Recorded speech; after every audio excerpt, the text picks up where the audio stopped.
नमामि सद्गुरुं शान्तं सच्चिदानन्दविग्रहं पूर्णब्रह्मपरानन्दम् ईशमाळन्दिवल्लभम् माधुर्यरसकल्लोलां शिवशक्त्यैकरूपिणीम् अमृतानुभवार्थाय वन्दे ज्ञानेशनन्दिनीम् अखण्डानन्दसन्दोहो वन्दनाद्यस्य जायते गोविन्दं तमहं वन्दे चिदानन्दतरुं गुरुम् श्रुतिस्मृतिपुराणानाम् आलयं करुणालयं नमामि भगवत्पादं शंकरं लोकशंकरम।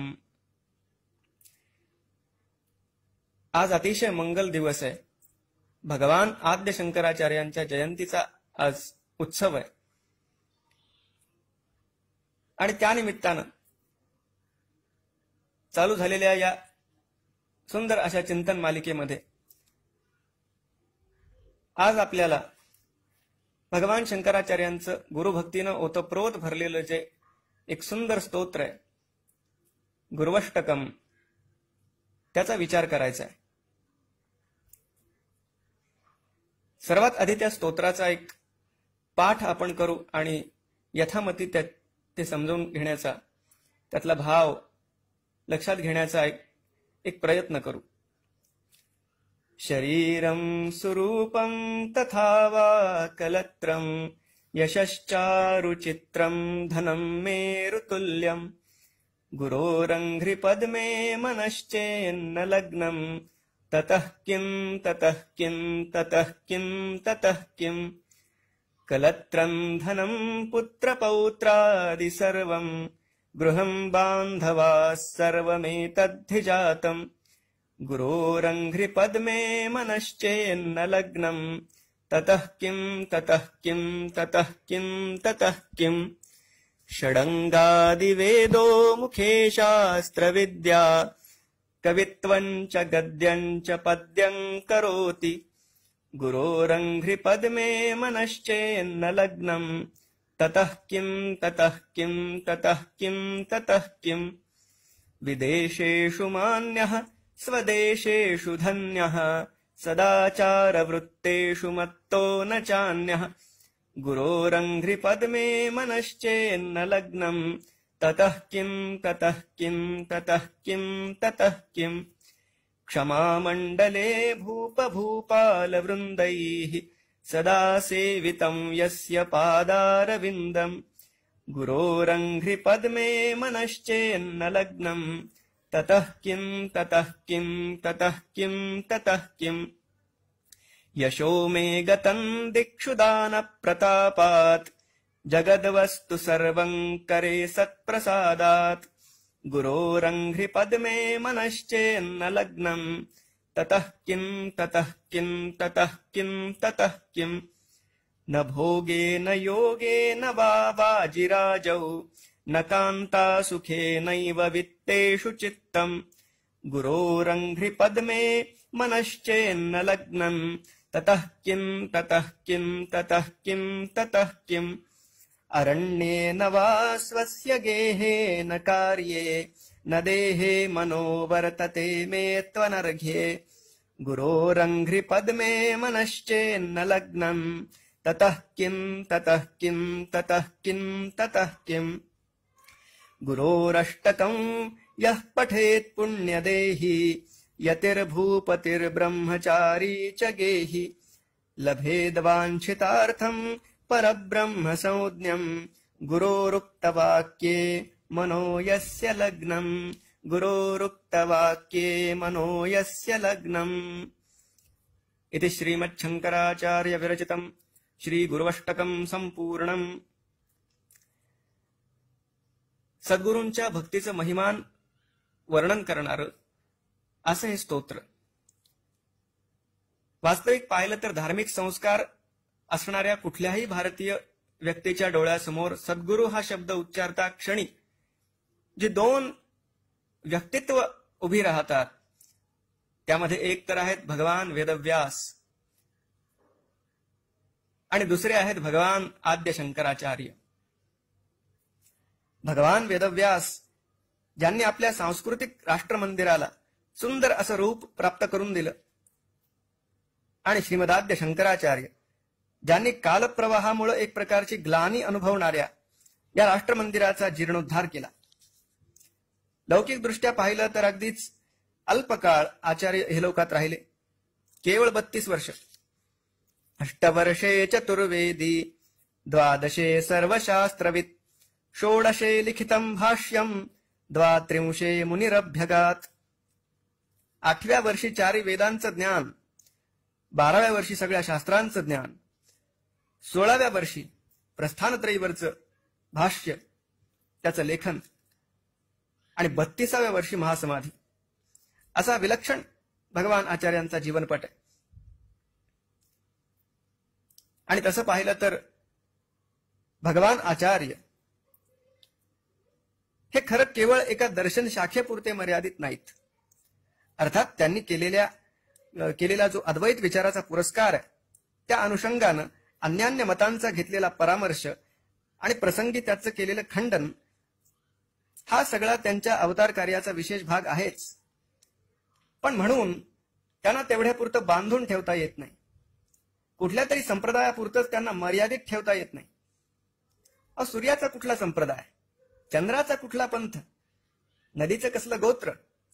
भगवान आचार्य हे लोकोपकाराचं व्रत अंगीकारून सनातन संस्कृतीची पताका घेऊन भारताला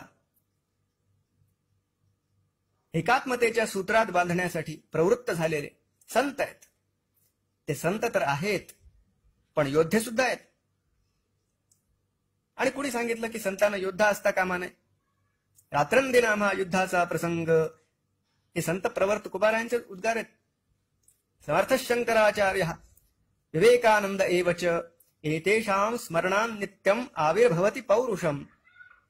वास्तविकता तर ही आहे की सगळ्या ज्ञानशाखांचे, कलाशाखांचे जे मूळ आहेत, जे आदिगुरु भगवान महादेव आहेत, ते स्वतः यतिवेश धारण करून पूर्णेच्या तीरावर जन्माला आले. श्री विद्यारण्य स्वामी आपल्या शंकर दिग्विजय ग्रंथात म्हणतात, अथ शिवो मनुजो निजमायया द्विजगृहे द्विजमोदमुपावहन् प्रथमहायन एव समग्रहीत सकलवर्णमसौ निजभाषिकम्. अथ शिवो मनुजो निजमायया. भगवान आचार्य साक्षात शिवस्वरूप असल्यामुळे ते सगळ्याच भाविकांचे सद्गुरू आहेतच. आणि आपण जर पाहिलं, माऊली सुद्धा जेव्हा भगवद्गीतेचा भावार्थ उलगडून सांगू लागतात, तेव्हा भाष्यकारा ते वाट पुसतू असं किती नम्रपणे म्हणतात. जय जय आचार्या समस्त सुरवर्या प्रज्ञा प्रभा सूर्या सुखोदया. हे म्हणत असताना माऊलींच्या डोळ्यासमोर भगवान शंकराचार्यांची तरुण तपस्वी मूर्ती नसेल कशावरून. ज्ञानेश्वर कन्या म्हणून जे सगळ्यांना परिचित आहेत, अलौकिक व्यक्तिमत्व आहे ज्यांचं, ते प्रज्ञाचक्षु संत श्री गुलाबराव महाराज तर आपल्या स्वमत निर्णय या ग्रंथामध्ये स्पष्टपणे सांगतात. शांकर ज्ञान संयुक्तम भगवत भक्त्यलंकृतम यद्वाक्यं तत्प्रमाणं स्यात् इति स्वमत निर्णयः. जे शांकर ज्ञानानं संयुक्त आहे, भगवंताच्या भक्तीनं अलंकृत आहे, सजलेलं आहे, तेच वाक्य प्रमाण मानलं जावं. आणि खरोखर या भगवान महादेवाची अलौकिक अशी कृपा आहे की आचार्यांच्या वाङ्मयावर काही ना काही चिंतन, कथन, श्रवण करण्याचं भाग्य तुम्हाला मला लाभलंय.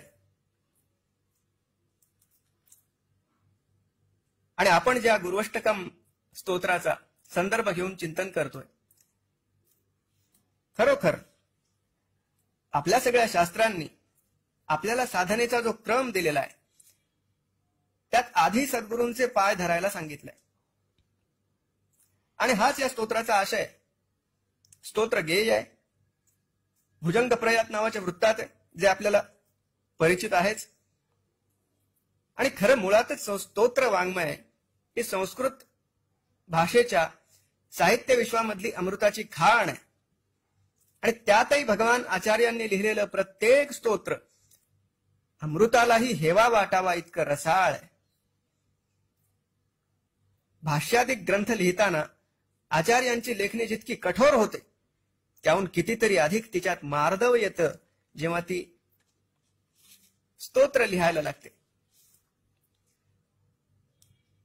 आणि भगवान शंकराचार्यांच्या बाबतीत तर विचार करत असताना ज्ञानेश्वरीतली एक ओवी सहज आठवते. म्हणून माझी या स्वरूपी मन बुद्धी ये निक्षेपी ये तुलेनी सर्वव्यापी मेची होसी. भगवान इथं मन आणि बुद्धी दोन्ही मला अर्पण कर असं सांगतात. आणि खरं आपण पाहिलं तर मनाची भूक वेगळी आहे आणि बुद्धीची भूक वेगळी आहे. बुद्धीला उपाशी ठेवून आपण मनाची तृप्ती अनुभवू शकत नाही. आणि मन तृप्त असल्याशिवाय बौद्धिक युक्तिवाद ही एक निव्वळ कसरत उरते. आणि म्हणूनच आपल्या परंपरेनं मन आणि बुद्धी या दोन्हींचाही पूर्ण विचार केलेला आहे. वेदांतासारख्या विषयाच्या अध्ययनानं चिंतनानं बुद्धीचं समाधान व्हायला लागतं आणि भगवत कथेच्या माध्यमातून मन तृप्त व्हायला लागतं. मन बुद्धी यांचे मुळात प्रांतच वेगळे असल्यामुळं त्यांच्यात बऱ्याचदा संघर्ष सुद्धा होतो. हा संघर्ष आपण बऱ्याचदा अनुभवलेला सुद्धा असतो. मन काहीतरी भलतच सांगतं, बुद्धी काहीतरी भलतच सांगते. बुद्धीचा तर्क खरा की मनाचा कल खरा कळत नाही. मन बुद्धीचं हे नित्याचं खडाष्टक. आणि खऱ्या अर्थानं ज्याच्या मन बुद्धीचा संसार सुखानं चालतो त्याचाच साधनेचा गृहस्थाश्रम धन्य होतो. माऊली म्हणतात, अर्जुना समत्व चित्ताचे तेच सार जाण योगाचे जेथ मन आणि बुद्धीचे ऐक्य आधी. पण खरंच मन आणि बुद्धी या दोन्हींना एकाच मांडवात मेजवानी मिळू शकते का? आणि मांडीला मांडी लावून ते आस्वाद घेऊ शकतात का? हे निश्चितच शक्य आहे. हा मांडव आहे भगवान आचार्यांच्या वाङ्मयाचा. आपण पहा ना, इथे तर्कही आहे आणि भावही आहे. युक्तीचा कस आहे तसा भक्तीचा रसही आहे. एकीकडे प्रस्थानत्रयीवरची आत्यंतिक तर्कनिष्ठ आणि युक्तिसंगत अशी भाष्य आहेत, तर दुसरीकडे एकाहून एक रसाळ स्तोत्र आहेत. एकीकडे मंत्रशास्त्र, तंत्रशास्त्र इत्यादिकांवरचं विलक्षण प्रभुत्व असणारे आचार्य दिसतात, तर दुसरीकडे ते सगळं शास्त्रज्ञान जगन्मातेच्या पायाशी ठेवून तिच्या पाहण्यासाठी हट्ट धरून तिचा पदर ओढणारा निरागस बालक शंकर. न मंत्रं नो यंत्रं तदपि च न जाने स्तुतिमहो न चाभानं ध्यानं तदपि च न जाने स्तुति कथाः न जाने मुद्रास्ते तदपि च न जाने विलपनं परं जाने मातस्त्वदनुसरणं क्लेशहरणं त्वदनुसरणं. एकीकडे तर्काचं आलंबन आणि दुसरीकडे निरालंबो लंबोदर जननिकं यामि शरणं. हे सगळं किती विलक्षण आहे. वाटेल तेव्हा आपली सगळी बौद्धिक शक्ती पणाला लावून आपल्या विचार करण्याच्या क्षमतेची रग जिरवावी आणि वाटेल तेव्हा अमृतमधुर भावास्वाद ग्रहण करून मनाची तगमग निर्वावी. आणि दोन्ही एकाच मांडवात. ज्ञानावरची निष्ठा आणि प्रेमाची पराकाष्ठा या दोनच गोष्टी माणसाला सर्व प्रकारच्या बंधनांपासून सोडवू शकत असतील तर प्रत्येकाने भगवान शंकराचार्यांची प्रतिष्ठापना आपल्या मन आणि बुद्धी दोन्हींवर केली पाहिजे. असो, आता आपला आजचा जो विषय आहे त्याकडे वळू. या गुर्वष्टकम स्तोत्रामध्ये तसं जर पाहिलं, मनीषा पंचकम किंवा अन्य जी भगवान आचार्यांची तत्वचिंतनात्मक स्तोत्र आहेत, दक्षिणामूर्ती स्तोत्र असेल, तसा काही तत्वचिंतनाचा गहन असा भाग या स्तोत्रामध्ये नाहीये. अनेक गोष्टी आपण साधल्या तरी सद्गुरूंच्या पायांशी आपलं मन जडलं नसेल तर त्या सगळ्या गोष्टी निरर्थक आहेत. हा एवढाच या स्तोत्राचा एक भावार्थ आहे, सार आहे. खर तर या भावार्थाला एवढाच म्हणणं हे अक्षम्य धाडस आहे. कारण हेच तर सार आहे, यातच सगळं आलंय. अर्थात कळण्याच्या दृष्टीनं सोपं असलं तरी वळण्याच्या दृष्टीनं हे सगळं फार अवघड आहे.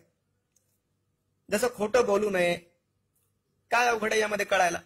पण प्रॉब्लेम जो आहे तो वळण्याचा आहे, कळण्याचा नाहीये. खर तर वळणाचा आहे. जे काही वळण आमच्या इंद्रियांना पडलंय ते बदलणं अवघड आहे. गुरोरंघ्रि पद्मे मनश्चेन्न लग्नम ततः किम ततः किम ततः किम ततः किम. हे स्तोत्राचं ध्रुवपद आहे की बाबा रे, तुझ्याकडे सुंदर रूप आहे, सौंदर्य आहे, तशीच अनुरूप सुंदर पत्नी आहे, प्रयत्नाने म्हणा भाग्याने म्हणा उत्तम यश सुद्धा प्राप्त केलंय. धनम मेरुतुल्यम, अगदी मेरू पर्वता एवढं धन आहे, नातवंडा पतवंडांनी घर भरलंय. पण, आणि हा जो पण आहे ना तो मोठा घात करतो, अगदी विरजणच घालतो. लोक म्हणतात ना, काय सांगावं, सगळं काही आहे पण, आणि या पण नंतर जे येतं ते जास्त महत्वाचं असतं. आपला जो पण असतो ना तो अतृप्तीचा निदर्शक असतो, आणि संतांचा जो पण असतो ना तो तृप्तीचा मार्गदर्शक असतो.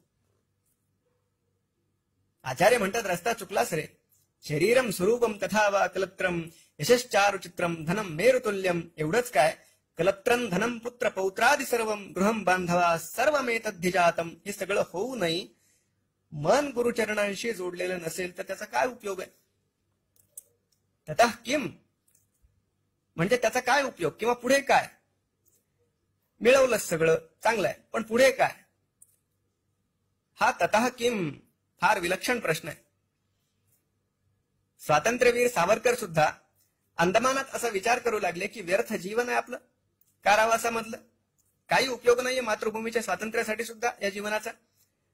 तेव्हा त्यांच्यातला जो तत्वज्ञ होता, त्या तत्वज्ञाला ततः किम या प्रश्नाचं स्मरण झालं, आणि ते स्वतः माझी जन्मठेप या आपल्या ग्रंथामध्ये लिहितात की तत्वतः कारागृहाच्या कोठडीच्या दारावरच नव्हे तर संसारातील प्रत्येक राजवाड्यावर, ताजमहालावर, पर्वतावर, समुद्रावर हीच पाटी टांगलेली असते की ततः किम. मग कारागारात आहेस म्हणून विशेष वाईट का वाटून घेतोस, हे ते स्वतःशी बोलतात. आणि खरं आहे ना, ततः किम पुढे काय हा प्रश्न आपल्याला अस्वस्थ करतोच. कारण कुठलीच भौतिक वस्तू आपल्याला भविष्याबद्दल निश्चिंत करू शकत नाही. जे काही आहे ते तात्कालिकच आहे.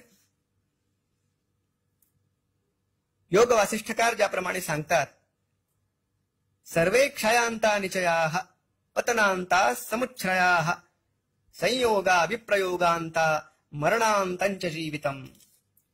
मग शाश्वत आहे तरी काय, तेच सद्गुरूंकडून जाणून घ्यायचंय. उपदेक्षन्ति ते ज्ञानम ज्ञानिनस्तत्वदर्शिनः. भगवान श्रीकृष्ण अर्जुनाला सांगतात, अर्जुना ते ज्ञान जे शाश्वत आहे, यम लब्ध्वा चापरम लाभम मन्यते नाधिकं ततः यस्मिन् स्थितो न दुःखेन गुरुणापि विचाल्यते. जिथं ततः किम हा प्रश्न संपून जातो, ते ज्ञान, ते ज्ञानी उपदेश करतील. पण त्यासाठी काय करावं लागेल. तद्विद्धि प्रणिपातेन परिप्रश्नेन सेवया. ते ज्ञान पैगा बरवे जरी मनी आथी आणावे तरी संताया भजावे सर्वस्वेसी. तरी तनु मनु जीवे चरणासी लागावे अगरवता करावे दास्य सकळ. चरणासी लागावे. गुरोरंघ्रि पद्मे मनश्चेन्न लग्नम ततः किम. प्रत्येक श्लोकात आचार्य 4 वेळा ततः किम असं म्हणतात. एखादी गोष्ट ठामपणे जर आपल्याला सांगायची असली ना तर त्याची द्विरुक्ती योजली जाते, 2दा सांगितली जाते. आचार्यांनी इथं द्विरुक्तीची द्विरुक्ती केली. ततः किम ही द्विरुक्ती, आणि पुन्हा अजून 2 वेळा ततः किम. संपूर्ण अष्टकात 32 वेळा ततः किम येतं. आणि तसं पाहिलं तर आचार्यांचं लौकिक आयुर्मान 32 वर्षांचं आपण पाहिलं. मग आपल्याला असं समजायला हरकत नाही की त्यांच्या लौकिक जीविताचं सार या ततः किम आणि या 2 पंक्तींमध्ये आलेलं आहे, त्या ध्रुवपदामध्ये आलेलं आहे. पहिल्या 2 श्लोकात गृहस्थाला प्राप्त होऊ शकणाऱ्या सगळ्या गोष्टींचा समावेश झाला. पण काहींना याचं आकर्षण वाटत नाही. आणि तसंही हे स्तोत्र काही फक्त गृहस्थांसाठी आहे अशातला काही भाग नाही. कारण श्लोकाच्या शेवटी स्वतः आचार्य म्हणतात, यतिर भूपतिर ब्रह्मचारीच गेही. साधू संन्यासी असो, कुणी राजा असो, कुणी ब्रह्मचारी असो किंवा कुणी गृहस्थ असो, हा सगळ्यांसाठीचा उपदेश आहे. ज्याला घराची आसक्ती नाही पण ज्ञानार्जनाची तहान आहे, ज्यानं धन कमावण्याकडे पाठ फिरवली आहे पण ज्ञानाची आराधना केली आहे, व्यासंग वाढवलाय, पुष्कळ वाचलंय, पुष्कळ लिहिलंय. षडंगादिवेदो मुखे शास्त्रविद्या. अगदी शिक्षा, कल्प, व्याकरण, निरुक्त, छंद, ज्योतिष अशा 6 अंगांसह वेदाचं सगळं ज्ञान संपादन केलंय. शास्त्र वचन तर ज्याच्या अखंड मुखात आहे. आणि एवढंच नाही, कवित्वांच्या गद्यांच्या पद्यं करोती. फक्त प्रज्ञा आहे, मेधा आहे असं नाहीये, प्रतिभा सुद्धा विलक्षण आहे.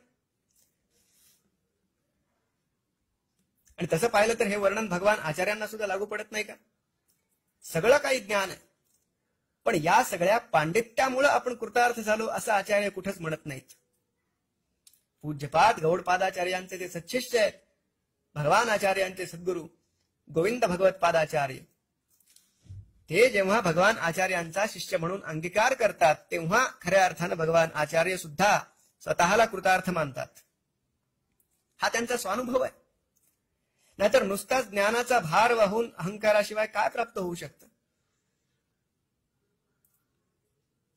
भगवान स्वतः श्रीमद भागवताच्या 11 स्कंधात उद्धवाला म्हणतात, शब्द ब्रह्मणि निष्णातो न निष्णायात परे यदि श्रमस्तस्य श्रमफलो ह्यधेनुमिव रक्षति. पुष्कळ शब्द ब्रह्मामध्ये निष्णात आहे, सगळं काही कंठस्थ आहे, पण अनुभव नसेल तर त्याचा काही उपयोग नाही. जनीहित पंडित सांडित गेले, अहंता गुणे ब्रह्म राक्षेस झाले. कुठलंहीच सांडित गेले, गुरोरंघ्रि पद्मे मनश्चेन्न लग्नम. हे सगळ्यात मोठं अहित आहे. एखाद्याला पुष्कळ लोक मान सन्मान देतात. स्वदेशामध्ये तर मान मिळतो, परदेशामध्ये सुद्धा पुष्कळ जण मानतात. विदेशेषु मान्यः स्वदेशेषु धन्यः. ज्याच्यासारखा सदाचारी त्रैलोक्यात सापडणार नाही. सदाचार वृत्तेषु मत्तो न चान्यः. पण जगाला जेवढा मान्य होत जाईल, हा मान जेवढा मिळत जाईल तेवढा अभिमान सुद्धा बळावत जातो. आणि त्या योगे जर कधी गुरुचरणांजवळ मन रमवण्याची इच्छा सुद्धा झाली नाही तर त्या अभिमानानं आपलं हित केलं की घात केला, हा खरा प्रश्न आहे. कुणी एखादा मोठा राजा आहे, चक्रवर्ती सम्राट आहे,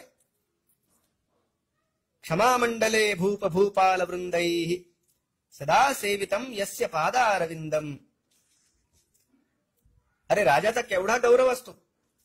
सगळे मांडलिक राजे त्याच्या पायावर लोळण घेतात. ज्याच्या पायाशी त्रिखंडातलं सगळं वैभव आहे, तोही सद्गुरूंच्या पायाशी बसला नाही तर आत्मघातकीच आहे. आणि राजाने सुद्धा सद्गुरूंकडे याचक म्हणून जायचं असेल तर आपला सगळा बडेजाव मागे सोडून नम्र भावानं अनवाणी पायांनी जावं, ही आमची संस्कृती आहे. श्रीमद भागवतामध्ये एक कथा येते. सिंधू सौवीर देशाचा राजा रहुगण पालखीत बसून कपिल मुनींकडे काही शंका विचारण्यासाठी म्हणून चाललाय. आणि पूर्वजन्मामध्ये जे भरत महाराज फार मोठे आत्मज्ञानी होते, हरणाच्या पिलामध्ये त्यांची आसक्ती झाली, त्यांना हरणाचा जन्म घ्यावा लागला वगैरे सगळी कथा आहे. कथेमध्ये मी जात नाही. पण त्यानंतरचा जन्म जड भरत या रूपामध्ये त्या आत्मज्ञानी भरतांचा झाला. आणि हा राजा जेव्हा पालखीत बसून कपिल मुनींच्याकडे चाललेला आहे, त्याच्या सेवकांनी भोई म्हणून या आत्मज्ञानी जड भरतांना जेव्हा नियुक्त केलं आणि राजा जेव्हा अहंकारानं त्या जडभरतांशी बोलतोय, तेव्हा जडभरतांच्या बोलण्यावरून राजाला जाणीव झाली की हे कुणीतरी आत्मज्ञानी आहेत. तसा राजा पालखीतून खाली उतरला आणि सगळा अहंकार सोडून त्या जडभरतांच्या पायावर त्यांनी लोळण घेतली. तेव्हा जडभरत राजा रहुगणाला हाच उपदेश करतात जो भगवान आचार्य आपल्याला करताय. रहुगणै तत्तपसा न याति न चेज्जया निर्वपणात् गृहाद्वा न छन्दसा नैव जलाग्निसूर्यैर् विना महत्पादरजोभिषेकम्. राजन, तपश्चर्या, अनेकविध पूजा, संन्यस्त होणं किंवा गृहस्थ राहणं वगैरे या गोष्टींवर आत्मकल्याण अवलंबून नाहीये. कल्याणाची वाट तर त्याला सापडते ज्यानं गुरुस्वरूप अशा महापुरुषाची चरण धूळ आपल्या मस्तकावर धारण केली. आपण काहीतरी विशेष आहोत, कोणीतरी आपण मोठे दानी आहोत, आपल्याजवळ कशा कशाची उणीव नाही. यशो मे गतम दिक्षु दान प्रतापा जगद्वस्तू सर्वं करे सत्प्रसादात, या सगळ्यांचा जो एक अहंकार आपोआप चोर पावलांनी मनात शिरून बसतो तो पाण्यानंच काय पंचामृताच्या स्नानाने धुतला जात नाही. विना महत्पाद रजोभिषेकम, सद्गुरूंच्या पायधुळीच्या स्पर्शानच तो धुतला जातो. इथपर्यंत तर भगवान आचार्यांनी प्रवृत्ती मार्गी व्यक्तीच्या सगळ्या उपलब्धींची मोजदाद केली. काय काय मिळू शकतं हे सगळं सांगितलं. जे वास्तवात आपण मिळवू शकतो, ज्याची आपण कल्पना सुद्धा कदाचित करू शकतो किंवा नाही, ते सगळं सांगून झालं. आणि त्यानंतर हेही ठामपणे सांगून झालं की हे सगळं ठीक आहे, पण सद्गुरूंची शरणागती पत्करली नसेल, गुरोरंघ्रि पद्मे मनश्चेन्न लग्नम, तर हे सगळे लाभ हे असून नसून सारखेच आहेत. मन सद्गुरूंच्या चरणाशी जोडल्यावर मग वाटेल तर आपण गृहस्थ होऊन राहू शकतो, वाटलं तर वनात जाऊ शकतो, वाटलं तर धन कमावं, वाटलं तर 2 हातांनी वाटून द्या. एकदा आपण सद्गुरूंचे झालो की मग कुठलाच विषय आपल्याला बांधू शकणार नाही. षडंग आदी वेदो मुखे शास्त्र विद्या इत्यादी सांगताना भगवान आचार्यांचा भाव हा नाहीये की आपण वेदांचा अभ्यास करू नये, आपण दान करू नये, आपण गृहस्थ असू नये, हा अभिप्राय नाहीये या स्तोत्राचा. पण हे सगळं आहे आणि सद्गुरूंची शरणागती नाहीये तर या सगळ्याचा काही अर्थ नाहीये. एकदा आपली बुद्धी सद्गुरूंना आपण शरणागत केली, एकदा त्यांच्या पायाशी आपलं मन जोडलं गेलं की हवं तितकं ज्ञान मिळवावं, हवं तेवढा काळ गृहस्थाश्रम करावा, तो आपल्याला बांधू शकणार नाही. ज्ञानेश्वर माऊली जेव्हा सद्गुरूंच्या कृपादृष्टीची स्तुती करतात, जय जय वो शुद्धे उदारे प्रसिद्धे अनवरत आनंदे वर्षतीये. माऊली सद्गुरूंच्या कृपादृष्टीची स्तुती करताना म्हणतात, विषय व्याळे मिठी तिथलिया नुठी ताठी, ते तुझी गुरु कृपादृष्टी निर्विष होय. विषयरूपी सर्प सद्गुरूंच्या कृपादृष्टीने निर्विष झाला. आता आपण त्या सर्पाशी खेळत राहिलो तरी आसक्ती नावाचं विष आपल्याला बाधू शकणार नाहीये. पण सद्गुरूंची ही कृपादृष्टी लाभते कुणाला, हा मुख्य प्रश्न आहे. अर्थात जो त्यांच्या पायाशी जाईल त्याला. गुरोरंघ्रि पद्मे, त्यांच्या चरण कमळावर जो आपलं मन समर्पित करील त्याला त्या कृपादृष्टीचा लाभ होईल. घर, पत्नी, स्वजन, यश, कीर्ती, धन, विद्वत्ता, कवित्व, प्रभुत्व या सगळ्या गोष्टींचा इथपर्यंत भगवान आचार्यांनी या स्तोत्रामध्ये उल्लेख केला. हे सगळं असून काय उपयोग हेही सांगून झालं. पण सर्वांकडेच हे सगळं असेलच असं नाही. बरं, या सगळ्या लौकिक वस्तूंची सर्वांना लालसाही असेलच असंही नाही. पण मग ज्यांना ही लालसा नाही ते तर कृतार्थ आहेत. आचार्य म्हणतात नाही, केवळ आसक्ती नाही, लालसा नाही, मोठे विरक्त म्हणून मिरवता एवढ्यानं तुम्ही कृतार्थ होऊ शकत नाही. न भोगे न योगे नवा वाजिराजो न कांता सुखे नैव वित्तेषु चित्तम. भोगात मन रमत नाही, योग साधनेत किंवा त्यातून प्राप्त होणाऱ्या अष्टसिद्धी, समाधी इत्यादी लाभांमध्येही मन रमत नाही. कुठल्याही संग्रहाचा सोस नाही. कामदेव सुद्धा मन विचलित करू शकत नाही. धनाचाही लोभ नाही, कुठल्या संग्रहाची आवड नाही, प्रसिद्धीची आवड नाही. हे सगळं जरी असलं तरीही गुरोरंघ्रि पद्मे मनश्चेन्न लग्नम, ततः किम ततः किम ततः किम ततः किम. असं का? कारण यापैकी कुठल्याच गोष्टीची आसक्ती जरी नसली तरी ही माया फार फसवी आहे. या क्षणी तर आपल्या मनात वैराग्याचा मुक्त संचार आहे, पण पुढचा क्षण काय वाढण घेऊन येईल हे सांगता येत नाही. बुद्धीला कधी भ्रम होईल सांगता येत नाही. कधीही या मायेच्या देखाव्याला भुलणार नाही असं खात्रीपूर्वक फक्त त्याच्या बाबतीत म्हणता येईल ज्याच्यावर सद्गुरूंनी कृपाछत्र धरलेला आहे. स्वतःच्या बळावर कुणी जर हा प्रयत्न करू पाहत असेल तर एक ना एक दिवस कुठल्या ना कुठल्या रूपामध्ये ही माया भुलवणार. पण ठामपणे या मायेचा कुठलाही विभ्रम माझ्या हृदयाला भुरळ पाडू शकणार नाही हे फक्त तोच म्हणू शकतो ज्याच्यावर सद्गुरूंची कृपा आहे. पुरे पौरान पश्यन नरयुवतीनामाकृतिमयान सुवेशान स्वर्णालंकरण कलितांश्चित्र सदृशान स्वयं साक्षी द्रष्टेत्यपि च कलयन्तैः सह रमन् मुनिर्नव्यामोहम भजति गुरुदीक्षाक्षततमाः. भगवान आचार्य स्वतः आपल्या जीवन मुक्तानंद लहरी या नितांत सुंदर स्तोत्रामध्ये जे सांगतात, गुरुदीक्षा क्षततमाः मुनिः व्यामोहन न भजति.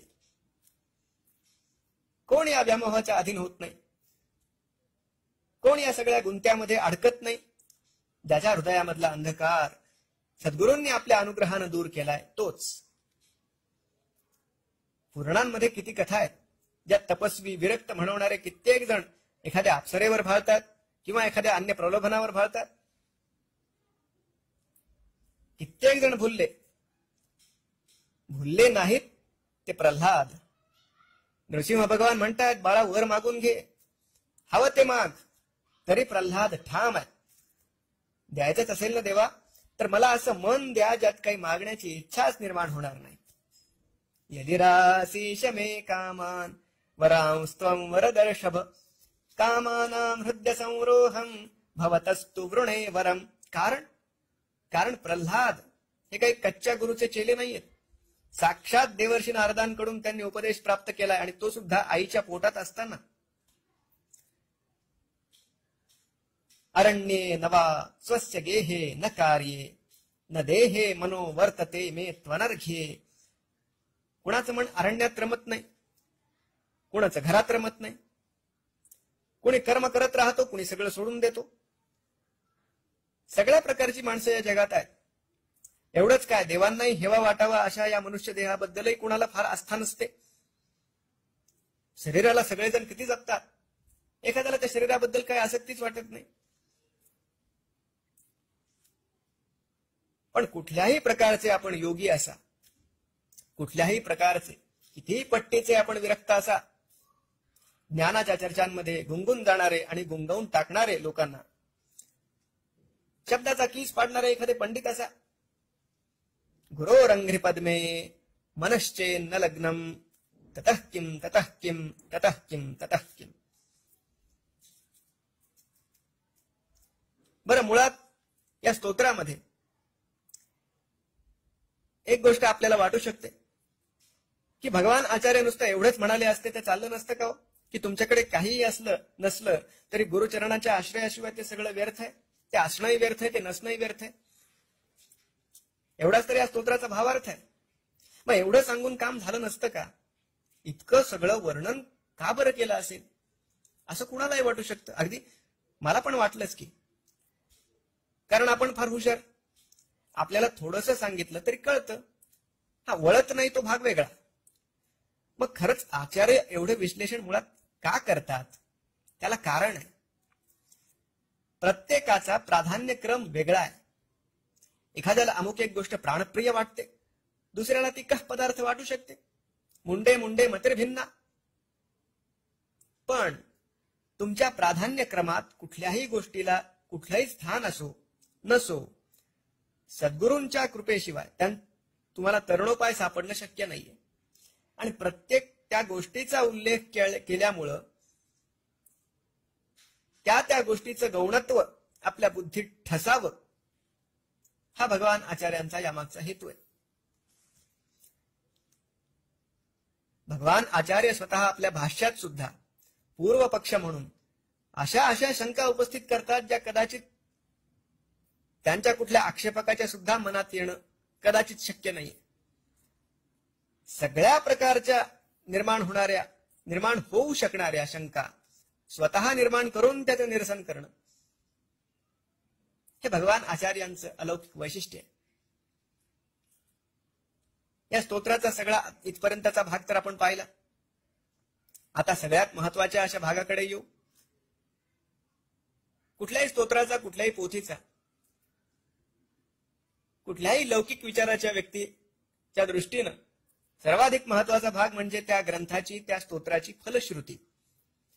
गुरोरष्टकं यः पठेत् पुण्यदेहि यतिर्भूपतिर्ब्रह्मचारी च गेहि लभेद्वाञ्छितार्थं परब्रह्म संज्ञं गुरोरुक्तवाक्ये मनो यस्य लग्नम्.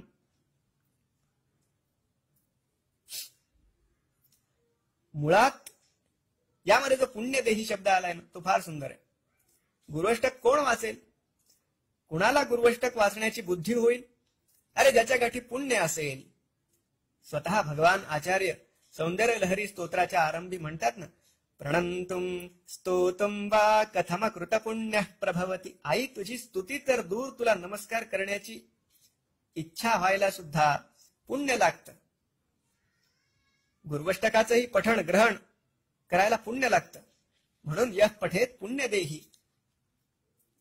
बरं काय मिळेल हे वाचून? लभेद्वांछितार्थम परब्रह्म संज्ञम. ही मोठी गंमत आहे. जी गोष्ट आपल्याला हवी असते तिला वांछितार्थ म्हणतात. बऱ्याच स्तोत्रांच्या फलश्रुतींमध्ये आपण हा शब्द पाहिलेला असेल. वांछितार्थ प्रदायकम, इप्सित फलदायकम वगैरे. जे काही हवं असेल ते या स्तोत्राच्या ग्रंथाच्या पठणाने मिळेल वगैरे. हवं असेल ते म्हणजे काय? सगळ्यांनाच हवं असेल असं काही एकच असतं का? कुणाला परीक्षेमध्ये पास व्हायचे, कुणी त्याच्यापेक्षा थोडे वरच्या श्रेणीत आहेत, त्यांना नोकरी पाहिजे. कुणी त्याहीपेक्षा वरच्या श्रेणीत आहेत, त्यांना पत्नी हवी आहे. कुणाला मूल हवंय, कुणाला घर हवंय.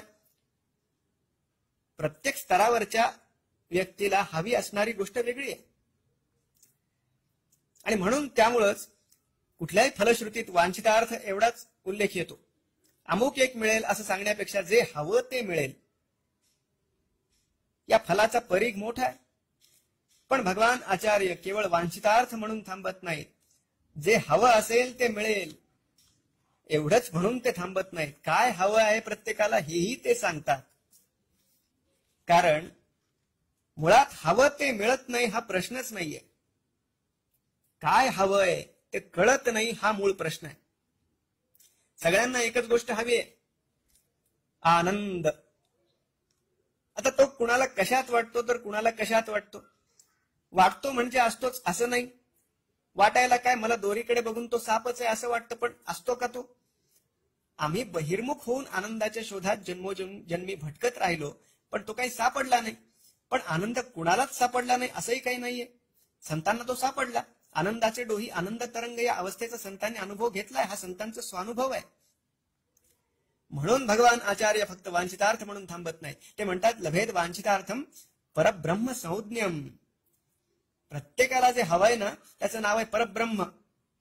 मग त्याला आडनावं तुम्ही कुठली लावा, राम, कृष्ण, गणपती, दुर्गा, आपल्या आपल्या रुचीनुसार ही सगळी आडनाव आहेत. पण मुळात ते आहे तर एकच तत्व, परब्रह्म. ते परब्रह्म प्राप्त होईल. कुणाला प्राप्त होईल? गुरोरुक्त वाक्ये मनो यस्य लग्नम.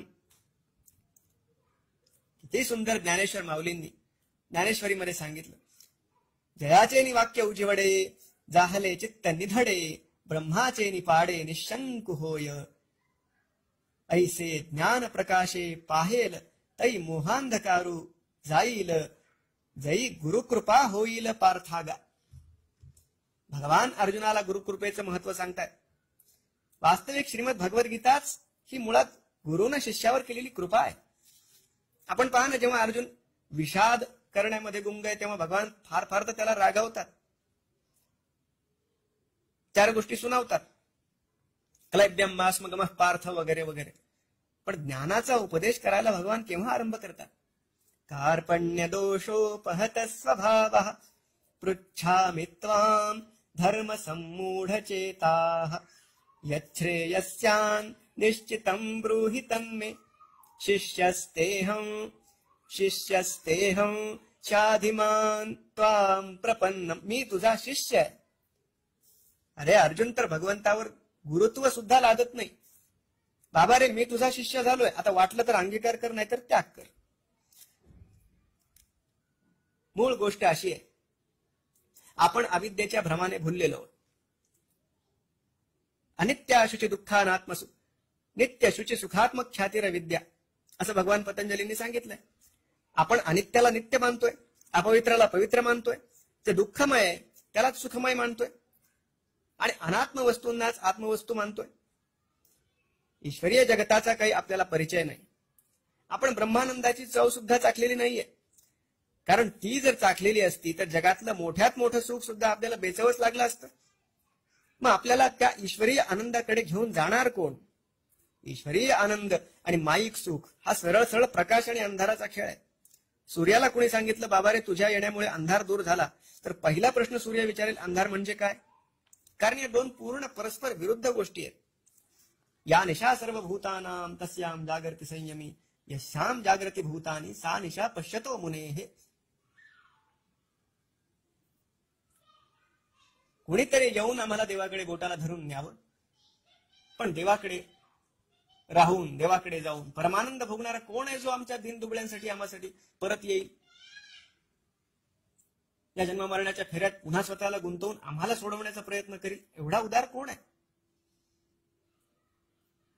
एवढे उदार संत आहेत, ते सद्गुरूंच्या रूपात आपल्या जीवनात येतात.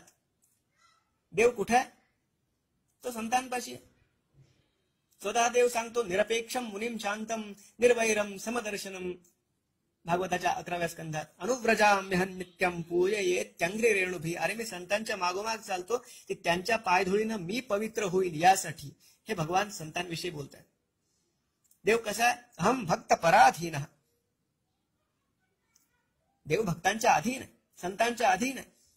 मुळात देवाला संतांचं हृदय कमल फार आवडतं, कारण तिथे भावाचा सुगंध आहे. वैकुंठ सोडून तो त्या हृदय कमलाभोवती घुटमळतो एखाद्या भ्रमरासारखा. आपल्याला भेटायचंय देवाला, मग आपण सद्गुरूंच्या चरण कमळाशी सलगी करावी, जसं आचार्यांनी सांगितलंय. जो त्यांच्या पायाशी येतो, त्यांचा स्वभाव असा आहे की जो त्यांच्या पायाशी येतो त्याला ते हृदयाशी धरतात, आणि त्याच हृदयात तर भगवान रमलेले आहेत. सद्गुरूंचं हृदय कमळ हे खऱ्या अर्थानं जीवात्मा आणि परमात्मा यांच्या मिलनाचं स्थान आहे. आपण त्यासाठी आधी सद्गुरूंच्या चरण कमलाशी मन जडवलं पाहिजे. तेवढं आपल्याला करावं लागेल. पुढचं सद्गुरू सांभाळून घेतील. जे प्राप्त व्हायचंय ते सद्गुरूंच्या कृपा प्रसादानेच व्हायचंय. आणि हे रहस्य ज्याला जेवढं लवकर कळेल तेवढा तो धन्य. म्हणून जाणतेनी गुरु भजिजे तेणे कृतकार्य होईजे. जैसे मूळ सिंचने सहजे शाखा पल्लव संतोषती. स्वतः माऊली सद्गुरूंविषयी एवढे भावुक आहेत. खरं तर सांख्य योगाधिक सगळे योग जे भगवद्गीतेमध्ये आहेत ते ज्ञानेश्वरीमध्ये पण आहेत, पण गुरुकृपामृत योग हा ज्ञानेश्वरीचा मुख्य योग आहे, तो गाभा आहे. माऊली स्वतः निवृत्तीनाथ महाराजांच्या चरण कमलापाशी बसून स्वतःला त्यांचा पाईक मानून धन्यतेचा अनुभव घेतात. ज्यांचा मी आरंभी बोलताना आज उल्लेख केला ते प्रज्ञाचक्षु संत श्री गुलाबराव महाराज सांगतात की कशा प्रकारे माऊलींनी समाधी बाहेर येऊन त्यांना मांडीवर घेतलं आणि त्यांच्या मस्तकावर आपला करकमल ठेवला. आणि त्याचा परिणाम अहो सद्गुरूची ये कृपा दृष्टी तुझे कारुण्य जयाते अधिष्ठी तो सकळ विद्यांची ये सृष्टी धात्रा होय. याची जिवंत साक्ष प्रज्ञाचक्षु गुलाबराव महाराज आहेत. आणि त्याच गुलाबराव महाराजांनी आपल्या शिष्यांवर अनुग्रह केला, त्यांच्यामध्ये ज्ञानाचा संचार केला. भगवान आचार्यांनी स्वतः तोटकाचार्यांच्या मस्तकावर हात ठेवून त्यांच्या हृदयामध्ये प्रकाशाचा जो प्रादुर्भाव केला तो विलक्षण आहे. मुळात सद्गुरूंच्या चरणांना आपल्या मस्तकाचा स्पर्श व्हावा आणि आपल्या मस्तकाला सद्गुरूंच्या हाताचा स्पर्श व्हावा, यातच जन्मोजन्मी केलेल्या साधनेची इति कर्तव्यता. हे ज्याला कळलं तो धन्य. यथामती भगवान आचार्यांच्या या दिव्य गुरुअष्टकम स्तोत्राचा आपण आशय पाहिला. जी काही सेवा या निमित्ताने करायला मिळाली ते या प्रसंगी आपल्या हृदयस्थ सगळ्या भगवान नारायणांना वंदन करून ही सेवा भगवान आचार्यांच्या चरणी समर्पित करतो. आणि शेवटी आपण जाता जाता तोटकाचार्यांच्याच शब्दामध्ये भगवान आचार्यांना प्रार्थना करू. विदितान मया विशदैक कला न च किंचन कांचनमस्ति गुरो धृतमेव विधेहि कृपां सहजां भव शंकर देशिक मे शरणं भव शंकर देशिक मे शरणं भव शंकर देशिक मे शरणं.